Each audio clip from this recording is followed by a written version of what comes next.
सभी ने कल पढ़ ली थी। सुप्रभात बेटा, सुप्रभात नाम की किताब उठा के सबको देते हैं, रखी है बेटा।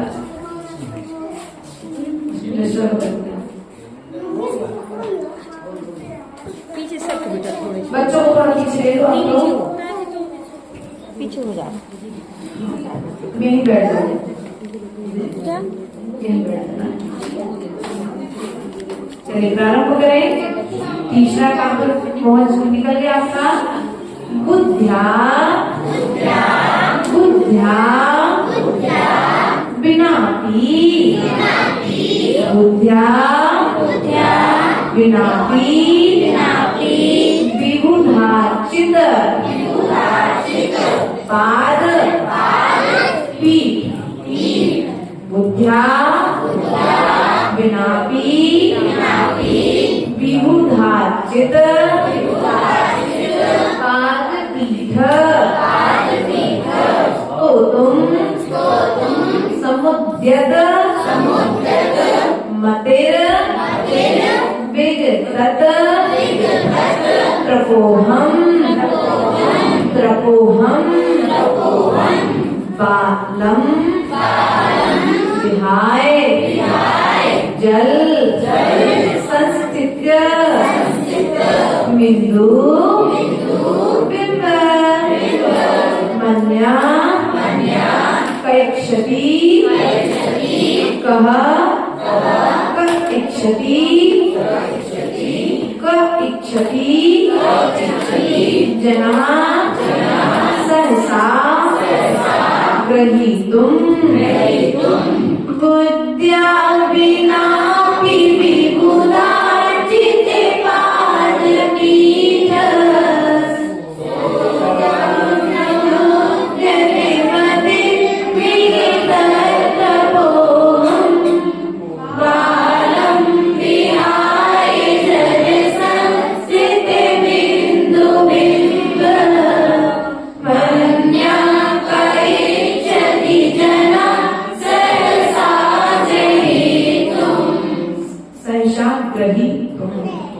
अर्थात यहाँ पर कहते हैं पूर्व के अर्थात दूसरे काव्य का अनुवाद कल अपना थोड़ा सा रह गया था, तो दूसरे काव्य के अनुवाद के साथ में आज पुनः अपन प्रारंभ करेंगे। यह अर्थात जो संस्तुति अर्थात क्या हुए हैं, जो स्तुति को प्राप्त हुए हैं, क्या हुए हैं, स्तुति किए गए थे, इसके द्वारा सकल वाङ्मय तत्व के बोध है, जो जानकार है, क्या है, समस्त द्वादशांग को जानने वाले, उद्भूत अर्थात उत्पन्न हुई बुद्धि, विशिष्ट बुद्धि से, बुद्धि में कुशल, काय में कुशल, विशिष्ट बुद्धि में, जिनके पास बुद्धि में कुशल, ठीक है। उसके पश्चात में सुर लोक नाथी अर्थात सुर अर्थात देव, लोक लोक अर्थात क्या जानते हैं आप लोग, लोक अर्थ बताया था पूर्व में, क्या बताया था, लोक अर्थात तीन लोक, बुद्धलोक, अधोलोक और मध्यलोक, तीन लोक के प्राणियों के द्वारा क्या हुए हैं, चित्त हरे उदारे, जो तीन लोक के प्राणियों के चित्त को हरण करने वाला है। और ऐसे प्रथम देव आदिनाथ भगवान के लिए मैं अपनी बुद्धि के द्वारा स्तुति करके नमस्कार करता हूँ। अर्थात मूल में आप इतना समझ लीजिए कि जो द्वादशांग के द्वारा, द्वादशांग वाणी तत्व में जो कुशल है, जो बृहस्पति के द्वारा मनमोहक स्त्रोत से जिनकी स्तुति की गई है, अर्थात यहाँ पर स्त्रोत इतना मनमोहक है कि स्त्रोत को सुनकर के देव भी इनकी स्तुति करने के लिए आ गए। अर्थात भगवान तो मंदिर में रहते हैं, मंदिर भगवान कहाँ पर रहते हैं, मंदिर में रहते हैं, लेकिन भगवान कैसे हैं ये भगवान का भक्त बताता है। कौन बताता है, ये भगवान का भक्त बताता है कि भगवान कैसे हैं। उसी प्रकार से आचार्य भगवंत मानतो गोस्वामी ने जो आदिनाथ भगवान की स्तुति की है, इस स्तुति को सुनकर के तीन लोक के जीव इनकी स्तुति करने के लिए आ गया। अपन को जब कोई चीज प्रिय लगती है, अपन सुनते ना भैया यहाँ मेला लगा है, तो अपनी भी देखने की भावना हो जाती है। यदि कोई आपसे कह दे कि भैया उनकी माँ तो ये वाला व्यंजन बहुत टेस्टी बनाती है, तो आपके मन में क्या आएगा, वे उनके हाथ का भोजन तो हमें भी एक बार टेस्ट करना पड़ेगा। उसी प्रकार से जब मनतुंग स्वामी की स्तुति की, यहाँ पर कहते हैं कि उनका जो ये स्रोत है, ये स्रोत सुन करके तीन लोक के जीव इनकी स्तुति करने के लिए, नमस्कार करने के लिए भगवान के चरणों में पधारे और भगवान की स्तुति की। ऐसे चित्त को हरण करने वाले प्रथम देव आदिनाथ भगवान के लिए नमस्कार। कुछ समझ में आया? आया, कुछ तो आया, पूरा नहीं आया लेकिन आ जाएगा। यहाँ पर देवों द्वारा जो पूजित है, तीसरे काव्य का अनुवाद देते हैं अपन। बुद्ध्या विनापी, बुद्ध्या विनापी विबुधार्चित पाद पीठ, पढ़ा चुके हैं ना। बुद्ध्या अर्थात बुद्धि के द्वारा, किसके द्वारा? बुद्धि के बिना भी, बुद्धि के बिना भी विबुधार्चित, विबुध मतलब देवों के द्वारा अर्चित, देवों के द्वारा अर्चित पाद पीठ।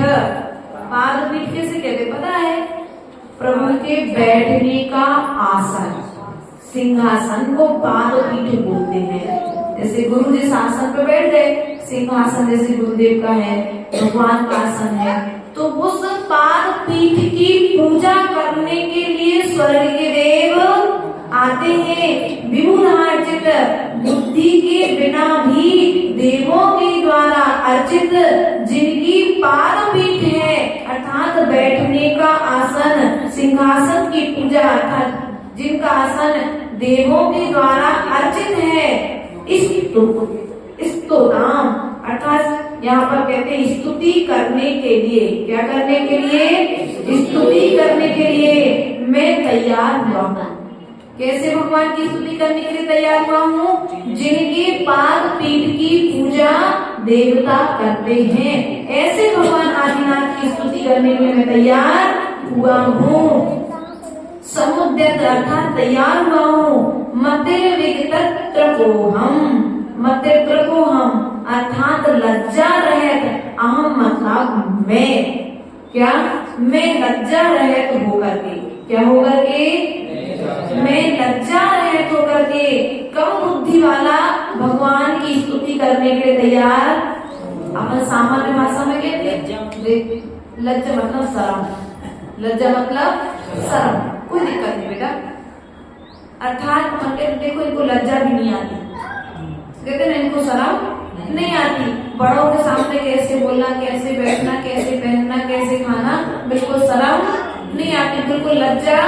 इसलिए महिलाओं में बताया है कि हमेशा महिला वर्ग में, माताओं में लज्जा, स्त्रियों का गुण होता है लज्जा गुण। यदि वो लज्जा गुण चला जाए तो फिर स्त्री सम्मान को प्राप्त नहीं होती है। इसलिए सम्मान चाहिए है तो अपने पद की मर्यादाओं को हमें ध्यान रखना पड़ेगा। अर्थात यहाँ पर क्या कहते हैं? मैं लज्जा रहित होकर के, क्या कर रहे भगवान? लज्जा रहित होकर के, लज्जा रहित होकर के भगवान क्या कर रहे हैं? भगवान की स्तुति कर रहे हैं। क्या कर रहे हैं?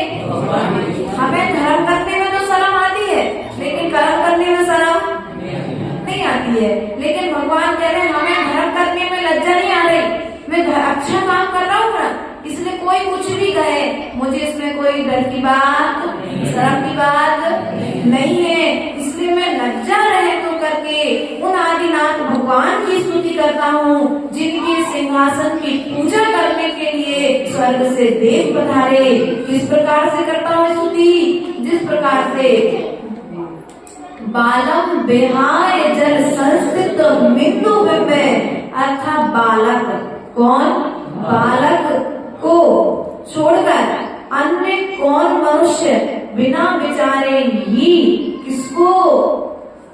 बिंब, बिंदु बिंब अर्थात चंद्रमा के बिंब को, किसको?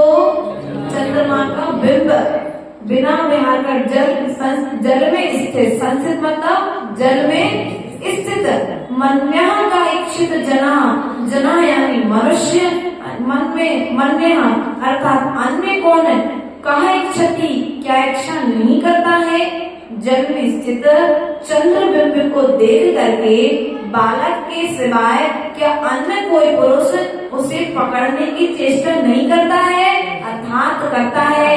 मेरी भी यह जो चेष्टा है लज्जा रहित होकर के मैं भगवान की जो स्तुति प्रारंभ कर रहा हूँ, वह भी मेरी यह चेष्टा उस बालक को पता है कि मैं वह चंद्रमा को पकड़ने की कोशिश कर रहा हूँ। एक थाल में पानी रख दो, जैसे बच्चा रुक जाए मुझे चंदा मामा को पकड़ना है, तो क्या करोगे, चंदा मामा को पकड़ना है तो कैसे पकड़ाओगे बच्चे को, ऊपर छत से फेंकोगे क्या ऊपर तरफ, बोलो तो माताओं हम चतुर हो आप लोग, बच्चे को कैसे दिखाओगे, एक थाली लेकर के आओगे, उसमें पानी भरोगे और उसमें चंद्रमा का चंद्रबिंब आ जाएगा, फिर बोले बेटा ये चंद्रमा तुम पकड़ लो। अब वो बच्चा उस चंद्रमा के उस थाल में जब हाथ डालेगा तो बड़ा खुश होगा, मैंने चंद्रमा को पकड़ लिया है। उसी प्रकार से भगवान कह रहे हैं कि यह जो मेरी चेष्टा है यह उस बालक के बल है, जैसे वो चंद्रमा को थाल में चंद्रमा को पा करके खुश होता है, उसी प्रकार से मैं आपकी स्तुति करके प्रसन्नचित्त हो रहा हूँ। देवों द्वारा अर्पित आसन ऐसे जिनवर की, बुद्धिहीन तैयारी हुआ मैं संस्तुति को उनकी, जल में झलक रही चंदा को जो बालक पकड़े, लाज त्याज हम काज मान जो संस्तुति को उमड़े। चलिए इस प्रकार से तीसरे काव्य का अनुवाद सबको आ जाएगा। एक बार काव्य पढ़ के सुना दीजिए हमको आप लोग, इसके पश्चात अनुवाद कार्य प्रारंभ करें।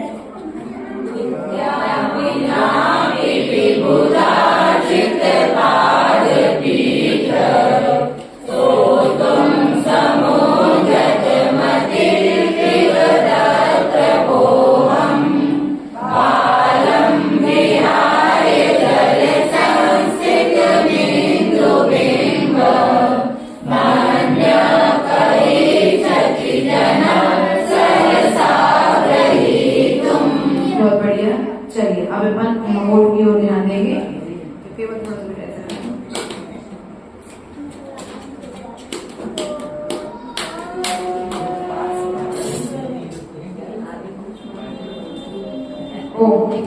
देखिए यहाँ पर ये जो है नम्र लिखा है, क्या लिखा है यहाँ पर, नम्र लिखा है। नम्र अर्थात ना में कहाँ पर रेफ है, नीचे, माँ में नीचे है, अर्थात किस प्रकार से है, नाम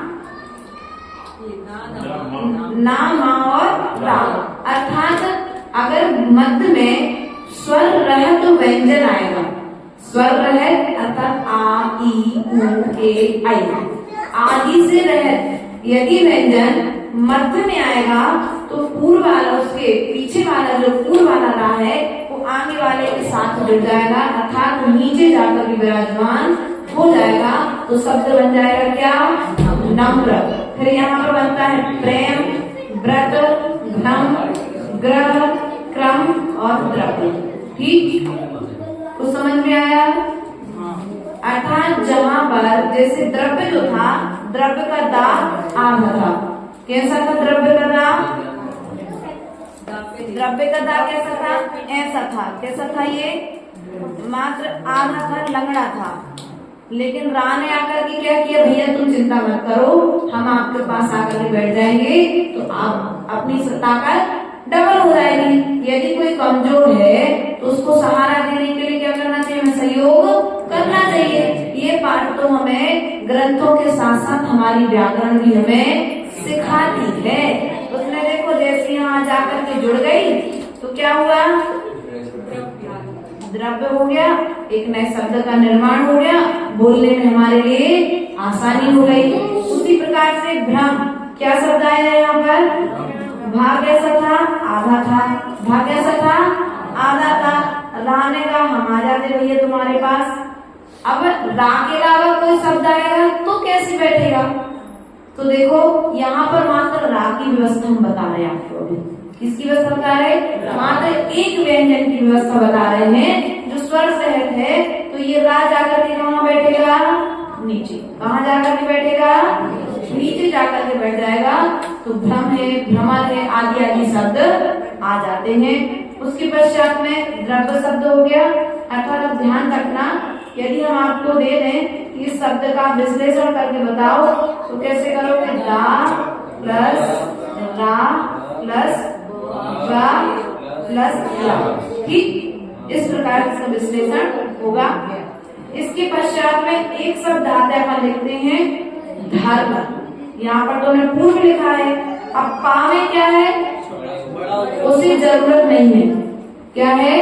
उसे जरूरत नहीं है। अब जब बड़ा व्यक्ति अहंकार करता है तो फिर गरीब व्यक्ति सिर पे जाकर बैठता है। उसने क्या किया? देखो, जब तुम हमें नीचे जगह नहीं दोगे तो तुम्हारे सिर पे जाके पहले तो व्यवस्था ये निवेदन करता है, और फिर जब तुमने उसकी नहीं सुनी तो नौकर में परेशान। वैसे यहाँ पर स्थिति समझना चाहिए कि पूरब में जो रा है, क्या है? ये रा है। तो ये रा कैसा है? स्वर से, पा जो है स्वर से सहत है। पा कैसा है? स्वर से सहत है। अर्थात इसके लिए किसी की जरूरत नहीं है।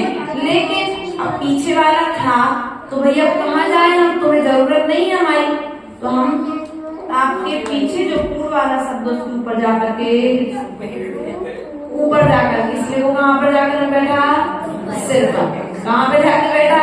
सिर पर जाकर के बैठा है बड़े भैया, है ना? इसलिए ध्यान रखना। चलिए, तो ये इस प्रकार से पूर्व, पर्व, नम्र, कर्म, धर्म, मर्म, हर्ष और दर्शन, इस प्रकार के शब्द अपने यहाँ पर हमको देखने में मिलते हैं। उसके पश्चात में आता है भूतैर। भूतैर आता है, भूतही। अर्थात यहाँ पर एक सूत्र आता है व्याकरण के अंतर्गत। तो ये जो रा है, विसर्ग है, क्या है? ये दो बिंदी वाला जो विसर्ग है, ये विसर्ग का उच्चारण भूतैर। कैसा पढ़ते हैं अपन इसका उच्चारण? भूतैर। उच्चारण कैसा होगा इसका? भूतैर। रा होगा इसका उच्चारण, होगा इसका रा होगा। गुणैर, गुणै बोलते ना, भूतै गुणै भूमि भवन्ते मरीष्टुवन्ता। रा। अब यहाँ पर अपन ऐसा नहीं बोले भूतः, लेकिन जहाँ पर विसर्ग का उच्चारण आएगा वहां पर अपने आप मुंह खुल जाएगा। लेकिन जहाँ पर नहीं है उच्चारण वहां पर अपने आप वो शब्द सेट हो जाते हैं, क्योंकि अपन में साइलेंट रूप में है ना, आधा है, इसलिए।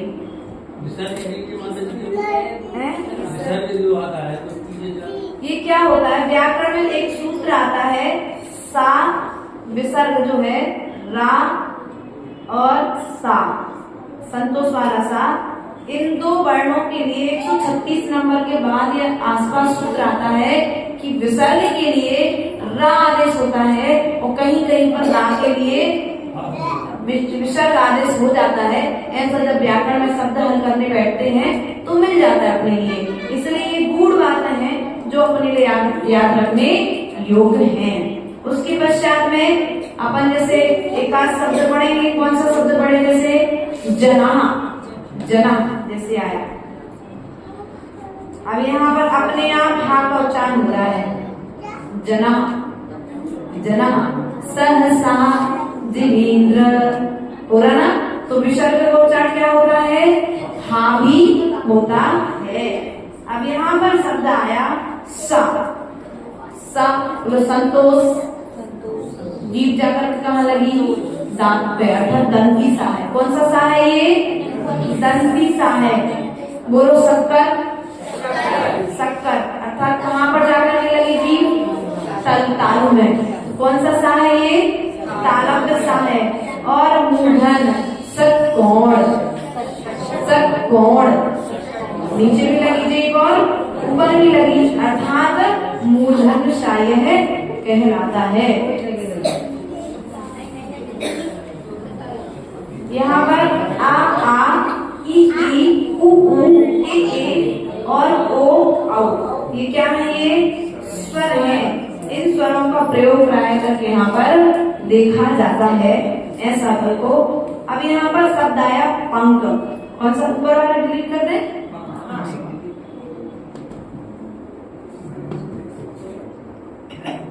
सामने से यहाँ पर एक शब्द आया पंख। कौन सा शब्द आया? पंख। कल अपना विषय चला था बिंदी वाला, जैसे खोलना था लेकिन खोल नहीं पाए थे। पंख। कवर्ग का, खा, गा, घा और गा। चा, छा, जा, झा और न्या। टा, ठा, डा, धा और ना। ता, था, दा, धा और ना। पा, फा, बा, भा और मा। देखो भैया, तुम लोग को बेसिक पढ़ना था ना, इसलिए आना से पढ़ा है। आना पढ़ना था ना आपको, छोटा बड़ा है ना? सुनो, तो ये क्या है? सुनो सुनो सुनो, ये क्या है? ये अनुनासिक है। कौन है ये? इनको क्या दिया? अनुनासिक बोलते हैं। इनको क्या बोलते हैं? अनुनासिक बोलते हैं। अर्थात जिनका नाक से उच्चारण होता है, अर्थात वर्ण में शब्द लिखते समय जिनकी ऊपर बिंदु चढ़ जाती है, अर्थात अनुस्वार होता है, उन्हें अनुनासिक कहते हैं। क्या कहते हैं इनको? अनुनासिक कहते हैं। जैसे पंख, क्या आया है? पंख शब्द आया। दूसरा शब्द आया पंच। क्या आया यहाँ पर? पंच। तीसरा शब्द आया पेंट। हाँ, पेंटर कर दो चलो।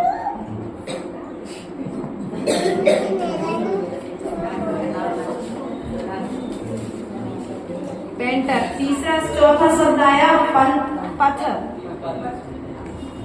पंथ। क्या आएगा यहाँ पर? पंथ। और पांचवा शब्द आया रुक तो जाओ, यही से लिखने नहीं दिया हमें। तुम्हारे को आप छोटा बड़ा क्या सिखा दी? तुम तो हमें को सिखा दी। पंप। क्या है यहाँ पर? ये क्या हो गया? पंप। अर्थात यहाँ पर इन चार वर्णों में से, जैसे का है, का की जगह पर खा हो, का की जगह पर गा हो, का की जगह पर घा हो, ठीक। और पूर्व वाले वर्ण पर यहाँ पर देखने पड़ते हैं सेकंड अक्षर। क्या देखना पड़ता है? ये सेकंड अक्षर देखना पड़ता है, मात्र बीच वाला, ठीक है ना। और यदि उसके पूर्व में कोई वर्ण, उससे कोई फर्क नहीं पड़ता, लेकिन ये जो बिंदु का निर्धारण है इसके पूर्व वाले शब्द से होता है। किससे होता है? इसके ये पूर्व वाले शब्द, पीछे वाले शब्द से। अर्थात का होने के कारण यहाँ पर क्या है? ये क्या है? यहाँ पर ये गा। अर्थात अगर लिखेंगे तो इसको ऐसा लिखा जाएगा पंख। कैसा लिखा जाएगा? ये पंख। यहाँ पर आया पंच, तो चा का पांचवा अक्षर क्या है? या। तो यहाँ पर क्या बन जाएगा? पंच, ठीक। इस प्रकार से लिखेंगे। अब यहाँ पर क्या लिखा था? पेंटर। तो यहाँ पर टा है ना? टा की जगह पर ठा होता, डा होता, धा होता। इन चार में से कोई भी वर्ण यहाँ पर होता सेकंड में, और बिंदु यदि आगे वाले के साथ में होती तो क्या होता यहाँ पर? उसका पांचवा अक्षर यहाँ पर क्या हो जाएगा? क्या हो जाएगा? टा का ना।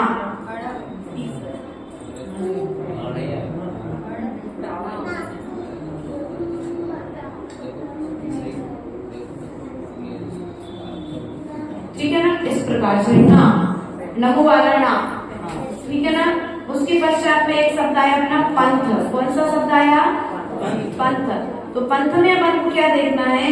ये तवर्ग का अक्षर है। इन चार में से कौन सा अक्षर है? ये दूसरा अक्षर है, अर्थात दूसरा अक्षर है, अर्थात ये तवर्ग का अक्षर है। तो तवर्ग का कौन सा अक्षर है? पांचवा अक्षर कौन सा है? ना। तो यहाँ पर क्या हो जाएगा? पंथ। क्या हो जाएगा? पंथ है। अब यहाँ पर यदि आपने ना लिख दिया है तो फिर यहाँ पर अनुनासिक हट जाएगा, ठीक है ना। उसके पश्चात में आता है पंप। क्या आता है? पंप। अर्थात यहाँ जो माँ यहाँ पर एक बिंदी है, ये पंप जो है पा है, वो पवर्ग का पा है, और पवर्ग का पा होने से पवर्ग का 5वें अक्षर की अनुनासिक यहाँ पर बनेगी। अनुनासिक बनने के बाद में यहाँ पर क्या होगा? पंप हो जाएगा। इस प्रकार से हमने इस व्यवस्था को समझा। अब यहाँ पे एक और आता है शब्द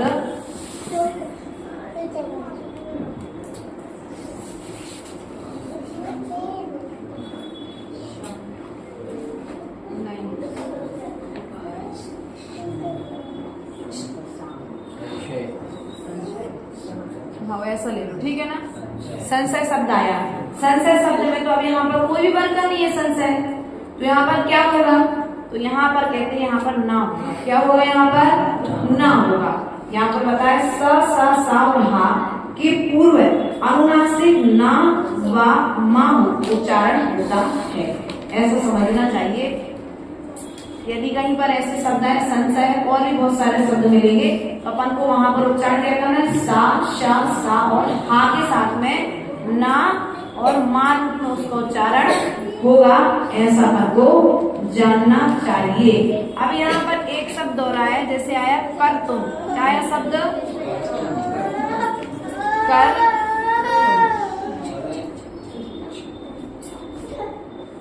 क्या है यहाँ पर? यदि अंत में, कहाँ पर? यदि अंत में अनुनासिक आता है तो क्या होगा? उसका उच्चारण माँ ही होगा। क्या होगा इसका उच्चारण? माँ ही, अर्थात माँ जो स्वर से रहित है, ऐसा उच्चारण होगा। उसके पश्चात में दूसरा शब्द आता है संस्तवम। बढ़ते ना,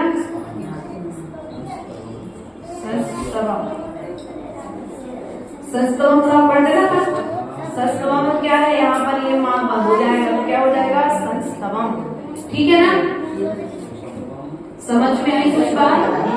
आज के इतना विषय पर्याप्त है। कौन सी बात है? लो नहीं अच्छा किया केस, हमने उसको सही कर दिया ना। नहीं गलत नहीं लिखा था। जैसे अपन अथवा लिखते ना वा ना या माँ, ना या माँ उसका उच्चारण होता है, इसलिए वा लिखते, कहीं कहीं वा भी होता है, तो इस अपेक्षा से लिख दिया था। या तो ना होगा या फिर माँ होगा। आप लाइन किसके करते हो आजकल? लाइन करते हैं बोली में करने के लिए, ठीक है। आजकल इतना अपना पर्याप्त है। बोले मान गुरु आचार्य भगवंत की परम पूज्य आचार्य गुरु बहुत सारे महाराज की। अभी 5 प्रश्न होने हैं, जो 5 प्रश्न हमारी समाश्री माता जी करेंगी, और एक जाप आपको सबको यहीं पर एक साथ में करना है। ओम ह्रीं महाश्री औषधमा की जाप माता जी की सेवा को जमाई है, लिख देती है।